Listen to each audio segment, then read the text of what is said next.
Also, if you overseed, this is the time of year to do it. Yeah, Anita's live with the do's and don'ts when putting in a winter lawn. Now's the time to do it, right, Anita? Now is the time to do it, and if you haven't stopped watering your summer lawn yet, please do so. That is what our experts tell us. Introduce yourself to everyone. I'm Glendon Yoder with Quality Scapes of Arizona. And you know all things green. I call you my expert of all things green. And so you said if you haven't stopped watering the summer grass, stop watering. I asked how long do you have to not water before you do all this? It could be anywhere from a couple of days to 2 weeks. Okay.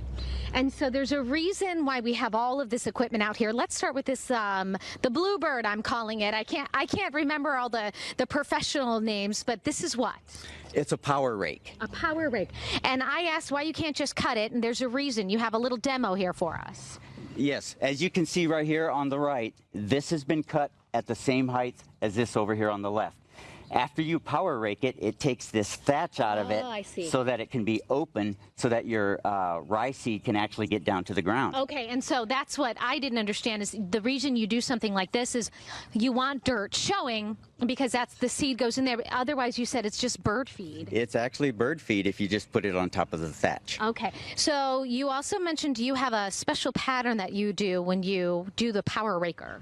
I run it across the yard in 2 different directions just to make sure that we get all of the runners cut. Okay.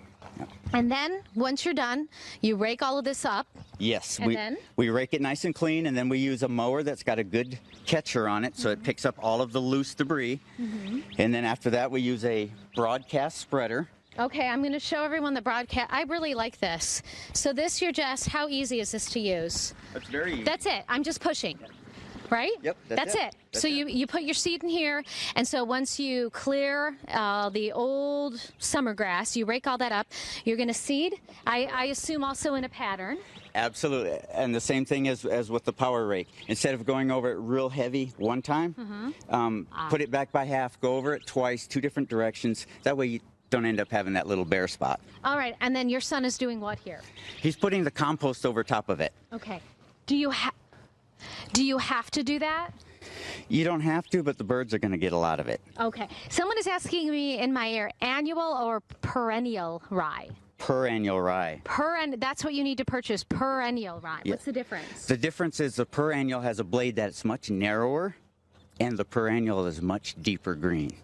Okay, my goodness, you guys, all of this is going way over my head. That's why I have a desert landscape. And then what is it that you were showing me here? This is the compost, right? The compost of my choice is the Omni, and it's because it is actual compost and not just mulch. Okay. So if you use a big pieced mulch, it has to be broke down with humidity, which we don't have. Ah, okay. There's so much to this. What a great science. Okay, let's talk about watering the winter grass, because I did ask you that earlier. Do you need to water as much as you water in the summertime, or again, are you able to scale back? What I normally would water here would be 15 minutes per zone. Okay. Now, when Is that in the beginning? No, that 15 minutes, that's on my summer schedule. Okay. Okay, got it. So now that I put the winter rye down, I'll only water 5 minutes a time, but 3 times a day until the seed is up. Once the seed is up, we cut the first time, we put our fertilizer on, we right away scale way back to only once or twice. And then a few weeks later, we're watering once a day. And by the Christmas, the 1st of January, once or twice a week is enough. Okay, realistically, is this something someone can do DIY by themselves? Or do they need to call an expert in? Calling an expert is probably the easiest, but it can be done. It can be done. Absolutely. And then when you have your relatives come out from the Midwest over Christmas. And they're all jealous because you have a beautiful green lawn. This gentleman here is taking over my job, you guys. I really enjoyed pushing the little seed thing. It was fun. Okay, so there you have it. If you have any questions, I'm sure this guy will answer them for you. Something that I probably couldn't do, but be brave enough to try it yourself, right? Yes. Right, ladies? That's right. My husband usually does ours, but this year he did enlist the help of an expert just because he didn't want to mess with it. There's a lot to it. This is complicated, man. But you're complicated. Right. There's nothing better than that green grass, though, come the winter months. Stepping on it, bare feet. It's beautiful. Yeah. Thanks, Anita. Thanks, Anita. She still looks so good out there. I know, a cheetah print, you know. Yep.